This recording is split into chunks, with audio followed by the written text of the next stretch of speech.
बिस्मिल्लाहिर्रहमानिर्रहीम। अस्सलाम वालेकुम, we are watching YouTube channel daily with Pakistan और मैं हूं आपका होस्ट उस्मान आज़म सिद्दीकी। व्यूअर्स, आज के व्लॉग में आपसे डिस्कस करूंगा कि ईरान वॉर के चूँकि अमेरिका ने ईरान पर मसलत की, बल्कि ईरान पर जो मसलत की गई वॉर वो इसराइल की बुनियाद पर कि क्योंकि इसराइल चाहता था कि ईरान पर हमला किया जाए, तो अमेरिका ने जब ये वॉर शुरू की तो ईरान, अमेरिका, इसराइल ये तीन कंट्रीज इसमें शामिल हैं। तो इस वॉर के शुरू होते ही क्या क्या इम्पेक्ट पड़े पूरी दुनिया की मईशत पर वो डिस्कस करते हैं। अगर आप चैनल पर न्यू हैं तो इस चैनल को सब्सक्राइब करें, बेल आइकन को प्रेस करना मत भूलिए ताकि ये वीडियो की नोटिफिकेशंस आपको टाइम पे मिलती रहें। जी नाज़रीन, आपको बताते चलूँ कि जब अमेरिका ने मिसाइल फायर किए, एयर स्ट्राइक्स की ईरान के ऊपर, और ये ख़बर जब मीडिया पे आई तो उसके बाद फ़ौरन ही नेक्स्ट डे जब स्टॉक मार्केट ओपन हुई तो 16,000 point, 12,000 point Pakistani stock market गिर गई और फिर 15,000 पॉइंट से ज़्यादा गिरी। फिर अगले दिन रिकवर हुई, फिर दुनिया की स्टॉक मार्केट्स जो हैं वो गिरी, जापान की और एशियाई ममालिक की, और ये तमाम स्टॉक मार्केट्स गिर गई और इन्वेस्टर का शेयर बुरी तरीके से हिल गया, लोगों ने अपना सरमाया निकाला।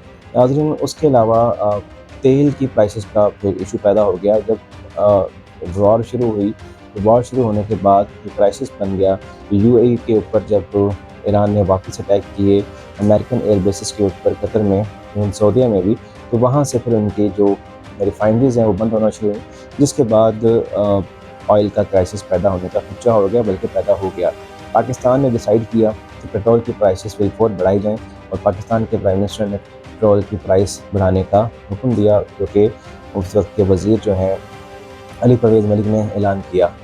नाज़रीन, पेट्रोल की प्राइसेस का अभी ऐलान होना ही था कि उससे घंटा पहले ही पेट्रोल पंप पे लंबी लंबी लाइनें लगी, और पाकिस्तानियों को सबसे पहला झटका इस वॉर पे पेट्रोल की प्राइसेस और पेट्रोल की शॉर्टेज का लगा। पेट्रोल की शॉर्टेज भी नाज़रीन है, और पेट्रोल की प्राइसेस भी अब आसमान को छू रही हैं। पेट्रोल की प्राइसेस आसमान को छूते ही हुकूमत ने लॉकडाउन का फैसला किया। पेट्रोल की किल्लत हुई, हुकूमत ने कहा अब आप लॉकडाउन करें, मार्केटें जल्दी बंद कर दें, दफातर में हफ्ते में 4 दिन काम होगा, 3 दिन छुट्टी होगी। तो इस तरह की तजावीज़ सामने आई। अभी जंग के ख़तरात टले नहीं हैं, और इसमें आबनाए हरमज़ का भी एक तनाज़ा खड़ा हो गया। ईरान ने आबनाए हरमज़ बंद करके तकरीबन दुनिया का 20% तेल की सप्लाई को रोक दिया है, और जिसका इम्पेक्ट पाकिस्तान पर बहुत ज़्यादा आ रहा है। पाकिस्तान अपनी LNG इंपोर्ट नहीं कर पा रहा, और उससे अपनी बिजली नहीं बना पा रहा। बिजली नहीं बन रही तो पाकिस्तान में लोड शेडिंग भी 2 से 3 घंटे की शुरू हो गई है। नाज़रीन, ये सारी डेवलपमेंट्स इसलिए हैं कि जिसमें पाकिस्तान का बहुत बड़ा किरदार है। पाकिस्तान ने इस जंग को रुकवाने के लिए पाकिस्तान के जो जनरल हैं आसिम मुनीर, फील्ड मार्शल आसिम मुनीर, और प्राइम मिनिस्टर और इसहाक डार ने ये बेड़ा उठाया, और उन्होंने अमेरिका को भी बिठाया टेबल पे। उसके बाद उन्होंने ईरान को भी टेबल पे बिठाया। इस्लामाबाद टॉक्स करवाई, इस्लामाबाद टॉक्स में इस्लामाबाद में मुज़ाकरात हुए, जंग बंदी हुई, और जंग बंदी में तोसी होते होते अब 1 महीना हो गया है। जंग बंदी चल रही है, जिससे अब थोड़ा सुख का सांस लिया, लेकिन ऑयल की शॉर्टेज और ऑयल की सप्लाईज़ में जो डिस्ट्रप्शन है वो अभी तक ख़त्म नहीं हुई। अब नए हरमज़ ईरान चाहता है कि वो खुले, लेकिन उसके कुछ क़वाइद और ज़वाबित बनाने के बाद खुले। अमेरिका ने इसके बदले में ईरान के अपने हरमज़ की नाकाबंदी कर दी है, और जबकि अब कोई जहाज़ ईरान में ना दाखिल होता है और ना ही वहाँ से निकलता है। इसी असना में कुछ जहाज़ों ने कोशिश की, बहरी जहाज़ों ने, तो वो रोक लिए गए, उस पर कब्ज़ा कर लिया। नाज़रीन, ये तमाम सूरत हाल में डोनाल्ड ट्रंप, ईरानी क़यादत, पाकिस्तानी क़यादत, ये ट्राई एंगल है, और इसमें कोई रास्ता निकालना बहुत ज़रूरी है।